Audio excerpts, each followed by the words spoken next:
안녕하십니까. 여러분들의 스트레스를 없애줄 스트레스 코치 스트레스 메딕입니다.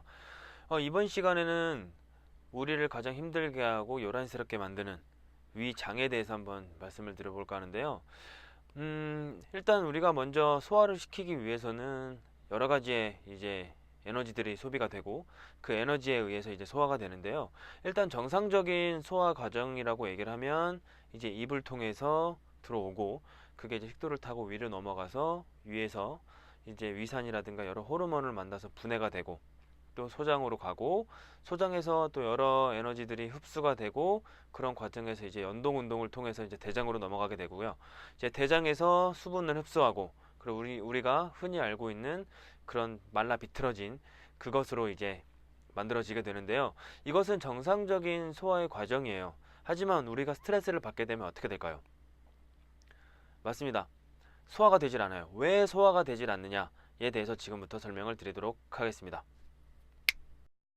스트레스를 받게 되면 소화가 일단 되질 않아요. 그 이유가 뭐냐면 일단 여러분들도 경험적으로 잘 아실 거예요. 긴장을 하게 되면 침이 바짝 마르고 소화가 안 되고 더부룩해지고 그리고 배에서 뭐 가스가 차거나 아니면 뭐 복부 팽만이 일어나거나 복통이 일어난다거나 그런 것들을 충분히 다들 경험적으로 알고 계실 거예요. 그렇다 그러면 왜 그런 식의 것들이 생겨나는지에 대해서 한번 말씀을 드려볼까 하는데요. 일단 우리가 스트레스를 받게 되면 이제 교감신경이 자극이 되잖아요. 근데 소화라는 것 자체가 원래 부교감신경에 의한 것들이거든요. 근데 스트레스를 받게 되면 부교감에서 교감으로 빠르게 역전이 됩니다. 그럼으로 인해서 뭐가 형성이 되냐면 위랑 장이 멈춰요. 완전히 멈추게 됩니다. 활동을. 이제 그런 걸로 인해서 이제 문제가 생기는데요. 그런 걸로 인한 문제가 어떤 게 있냐면 이제 복통, 이제 그 다음에 복부 팽만, 설사, 그 다음에 변비 이런 것들이 있습니다. 뭐 설사 같은 경우는 이제 과민성 대장 증후군이랑도 얘기를 하고요. 이제 과민성 대장 증후군 같은 경우도 이제 스트레스랑 아주 깊은 연관성이 있는 거거든요. 그런다 그러면 이러한 증상들은 왜 나타난 걸까요? 뭐 때문에 그런 걸까요? 지금부터 설명을 드릴 건데요. 첫 번째 복통이에요. 그 다음에 두 번째 복부 팽만, 세 번째 설사, 네 번째 이제 변비 순으로 말씀을 드릴 겁니다. 첫 번째적으로 이제 복부 팽만 같은 경우는 왜 그러냐면 아까 설명드렸다시피 소화기관이 빠르게 멈춘다 그랬잖아요.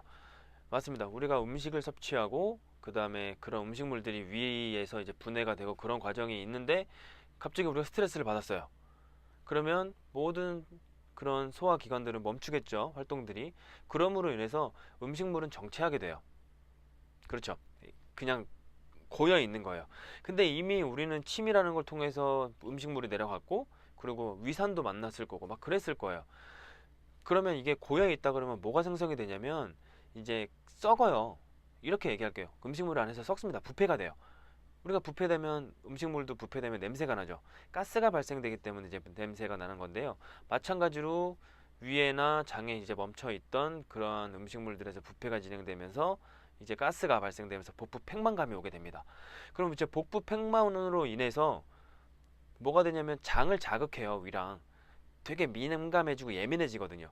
그러면서 복부 팽만뿐만 아니라 복통까지 오게 되는 그런 현상들이 나타나게 됩니다. 이런 것들은 만약에 대변을 보게 되면 싹 없어져요. 하지만 일단적으로는 그런 걸로 인해서 일단 복부 팽만이라든가 아니면 복통이 일어난다는 거고요. 이제 세 번째는 설사예요.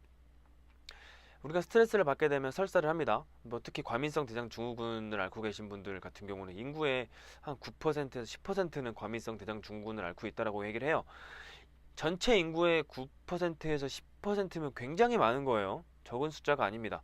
그리고 우리가 만성적으로는 아닐지라도 간헐적으로는 스트레스를 받으면 설사를 하시는 분들이 있어요. 이제 두 가지가 있어요. 첫 번째는 뭐가 있냐면 이런 예를 한번 들어볼게요. 초원 위에 달리고 있는 사슴을 한번 생각해 봅시다. 뒤에서 굶주린 사자가 쫓아와요. 그러면 사슴은 도망가야겠죠. 근데 우리 그 사슴의 몸속에는 수백 그램의 음식물이 차 있어요. 근데 이 사슴은 도망가기 바쁘단 말이죠. 모든 에너지가 근력에 다 치중되어 있어요. 그런다고 한다면 과연 이 사슴한테 몇백 g에 되는 그 음식물을 달고 뛰는 게 나을까요? 버리고 뛰는 게 나을까요? 여러분들은 어떻게 생각하시겠습니까? 당연히 버리고 뛰는 게 이득이겠죠? 이 사슴한테는. 그러다 보니까 위랑 소장은, 정확히 말하면 위랑 소장은 그 교감신경에 의해서 완전히 멈추게 됩니다. 하지만 그 교감신경에 의해서 대장은 오히려 활동성이 증가돼요. 그러면 대장에서 이제 수분을 이제 흡수를 하는데, 그 수분을 흡수를 하지 못하니까 그냥 물기가 있는 그 상태로 내보내지는 겁니다. 이게 바로 설사예요. 거민성 대장증후군도 마찬가지고요. 이게 설사에 대한 메커니즘이라고 생각하시면 돼요. 생각보다 되게 단순해요. 설사를 한다는 것 자체가. 공포랑은 또 달라요. 우리가 갑자기 확 지리잖아요. 갑자기 놀라거나 갑자기 너무 무서움을 느끼는 거는, 그거는 순간적인 놀라움이나 공포감에 의해서 오히려 방광이 조절 안 되기 때문에 이제 실내를 하는 거고요. 설사랑은 조금 다른 개념이라고 보시면 될 것 같아요. 이제 네 번째,